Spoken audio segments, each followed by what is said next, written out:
Herkese merhabalar. Bugünkü videomda 2020 yılımı özetlemek istiyorum. 2020 yılı da herkes gibi benim için de çok zorlayıcı ve yorucu bir yıl oldu. Videonun başında 2020'nin psikolojik etkilerinden, benim üzerimdeki psikolojik etkilerinden, daha sonra da beğendiğim dizi, film, belgesel ve müziklerden bahsetmeyi planlıyorum. Umarım keyifle izlersiniz. 2020 yılı benim için akrabalarım ve arkadaşlarımla en az görüştüğüm sene oldu aslında. Görüşsek dahi her zaman aklımda bir soru işareti vardı. Ya ben virüslüysem de onlara bulaştırırsam korkusunu çok fazla yaşadım. Ve bu bir süre sonra insanı çok yormaya ve psikolojik olarak etkilemeye başlıyor. Stres altında hissediyordum çünkü kendimi. Birçok insanda da böyle olduğunu biliyorum. Arkadaşlarımla sohbet ettim ve çoğu da aynı korkuları yaşamış benim gibi. Her neyse bu stresler üst üste eklendi ve ardından aldığım ölüm ve hastalık haberleri de beni çok fazla etkiledi. İki yakınımı üst üste kaybettikten sonra da daha fazla streslendim ve üzüldüm aslında. Bunlar olurken de kendi sorunlarım da vardı. Bu stresin yan etkileri olarak sürekli bir ağrıyla uyanıyordum. Ve son zamanlarda hiç durmayan baş ağrılarım ve baş dönmem de vardı. Kafamı tartamayacak hale gelmişti. Yani kafamı sabit tutmanın imkanı yoktu. Sürekli sola doğru düşüyordu. Evet, çok zordu benim için. Her neyse uykularım kaçmıştı artık. İştahım da kaçmıştı. Ne yemek yiyebiliyordum, ne uyuyabiliyordum. Ve yine hiç uyuyamadığım bir gün çok mutsuz bir şekilde uyanmıştım ve birden burnum kanamaya başladı. Sonra tabii hepimiz çok endişelendik ve direkt doktora gittik. Tabii ben o gidiş sırasında sürekli kafamda bir şeyler kuruyorum. İşte zaten kafamı tartamıyorum da sola düşüyor da şimdi burnum kanadı, kesin çok ciddi bir şey var gibi şeyler düşündüm. Daha sonra iki tane doktora göründüm. Bir tanesi nöroloji, bir tanesi de kulak burun boğazda. Çünkü kulağımda da ağrılar vardı. Belki ondan kaynaklanıyordur diye ilk başta kulak burun boğaza gitmiştik. Her neyse sonuç olarak MR'a, EEG'ye falan girdim ve hepsinin sonucu temiz çıktı. Tabii onun sonucu çıkana kadar ben de yani sonucu beklemek en kötüsü zaten. Ya kötü çıkarsa diye sürekli düşünüyordum. Her neyse ve doktor bunların hepsinin kaynağının stres olduğunu, beynimde ya da herhangi bir yerimde bir sorunun olmadığını söyledi.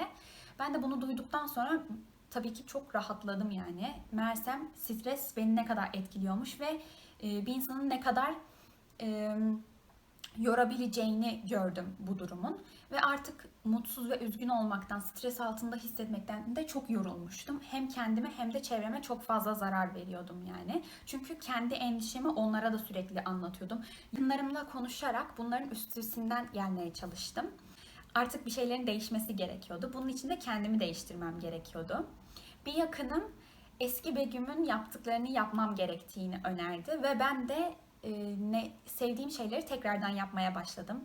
Vücudumu biraz hareket ettirmek, yoga yapmak, dans etmek, meditasyon yapmak, sevdiğim şeyleri izlemek ve dinlemek bana bu dönemde çok iyi geldi. Ve en önemlisi de sevdiğim insanlarla konuşmak ve onların da aslında hayatlarının benimkinden farklı olmadığını ama hayatın bir şekilde devam ettiğini görmek de benim için en büyük toparlayıcı etken oldu aslında. Çünkü hepimiz aynı şeyleri farklı zamanlarda yaşıyoruz ve önemli olan şey aslında bunu birbirimizle paylaşmak ve birbirimize destek olmak olduğunu gördüm. Küçük şeylerde mutluluk aramaya başladım. Mesela ailemle birlikte yürüyüşe gitmek gibi, bilgisayardan, telefondan biraz daha uzak vakit geçirmek gibi, örgü örmek gibi farklı şeyler yapıp bunlardan mutluluk duymaya başladım. Sizin böyle kötü günlerinizde sizi ayağa kaldıran, size iyi gelen şeyler neler? Bunları da benimle paylaşırsanız çok mutlu olurum. Yorumlarda birbirimizle sohbet edebiliriz ve belki bu durumda olan başka birilerine de güzel etki yapabiliriz diye düşünüyorum. Paylaşırsanız çok sevinirim. Şimdi ise asıl 2020 yılında benim en çok severek izlediğim dizi, film, belgesellerden ve müziklerden bahsetmek istiyorum. Biraz daha olumlu ve güzel şeylerden konuşalım. Zaten bu yıl yeterince zorlayıcı ve kötüydü. O yüzden daha fazla kötü bakmak yerine güzel şeyleri konuşalım istiyorum.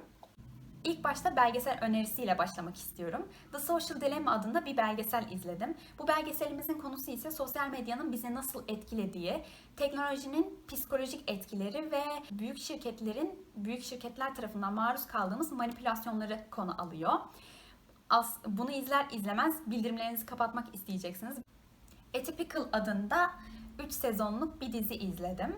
Bu da 18 yaşındaki otizmli bir çocuğun özgür olma serüvenini anlatıyor. Bu güzel rolü çok harika bir şekilde sergilediği için de başrolü tebrik etmek istiyorum aslında. Eğer 20 dakikalık daha akıcı ve kısa bir şeyler izlemek istiyorsanız bu diziyi tavsiye edebilirim. Kore dizilerine ayrı bir ilgim olduğu için de bu süreçte çok fazla Kore dizisi izledim. Aslında bunlar hakkında da ayrı bir video yapabilirim diye düşünüyorum. Çünkü çok fazla beğendiğim var ve arasından bir tane seçmek de benim için çok zor oldu. Ama bir tane seçmem gerekirse Crash Landing on You demek istiyorum. Bu da Güney Koreli bir kadının Kuzey Koreli bir erkeğe olan aşkını, aslında birbirlerine olan aşkını anlatıyor. Şöyle ki kızımız yamaç paraşütü yaparken sert bir rüzgar sebebiyle Kuzey Kore'ye düşüyor. Ve biliyorsunuz ki güneyli birinin kuzeyde olması ve aynı zamanda kuzeyli birinin de güneyde olması yasak. Bu yüzden bu saklanma sürecini ve bu olayın nasıl ilerlediğini göreceksiniz. Gerçekten çok keyifli ve iç ısıtan bir diziydi. Önermek istedim. Cep Herkülü Naim Süleymanoğlu adında da bir film izledim. Bu filmde Naim Süleymanoğlu'nun hayatını anlatan biyografi dram türünde bir film. Filmin konusu ise Bulgar Türklerinin isimlerinin Bulgar isimleriyle değiştirilmesi ve Naim Süleymanoğlu'nun da bunu dünyaya duyurmak istemesini anlatan ve bu süreçte başından geçenleri konu alan güzel, keyifli bir filmdi. Ayrı zamanda çok acıklıydı benim için. Sonunda ağlamıştım aslında. Bu yıl çok fazla yeni müzik keşfettim ve bunların hepsini de Spotify'da klasörler altında topladım. Bunların hepsini aşağıya linkleyeceğim. 2020 yılında yeni tarzlar keşfetmeye odaklandım. R&B, hip hop, pop, country tarzında bir sürü müzik dinledim. Bunların hepsini 2020 başlığında Spotify'da bir klasörde topladım. Onun linkini aşağıya bırakacağım. Bunun dışında Korece müziklere de ayrı bir ilgim var. Onun için de Kore müziklerini çok fazla dinledim. K-indie, K-R&B, K-pop, K-rock bunları da çok severek dinliyorum. Ayrıca dizi müziklerini yani OST'leri de dinlemeyi çok seviyorum. Onların hepsini de Yepuda adında bir listede toparladım. Onu da aşağıya bırakacağım. Ve bunlar dışında tabii ki de o listede BTS'i dahil etmedim. BTS'in tüm müziklerini ayrı bir klasörde toparladım. Onu da aşağıya bırakayım. BTS kimdir, nedir? Bunun hakkında çok fazla konuşmak isterim tabii ki ama bu videoda değil. Belki ayrı bir video onu da yaparım yani. Benim önereceğim dizi, film, müzikler ve belgeseller bu kadardı. Sizin bu sene favorileriniz neler oldu? Onu da benimle paylaşırsanız çok mutlu olurum. Umarım 2021 2020'den çok daha farklı, çok daha güzel ve sağlıklı bir yıl olur hepimiz için. Beni izlediğiniz için teşekkür ederim. Kendinize çok çok iyi bakın. Sağlıklı kalın. Görüşürüz. Bay bay.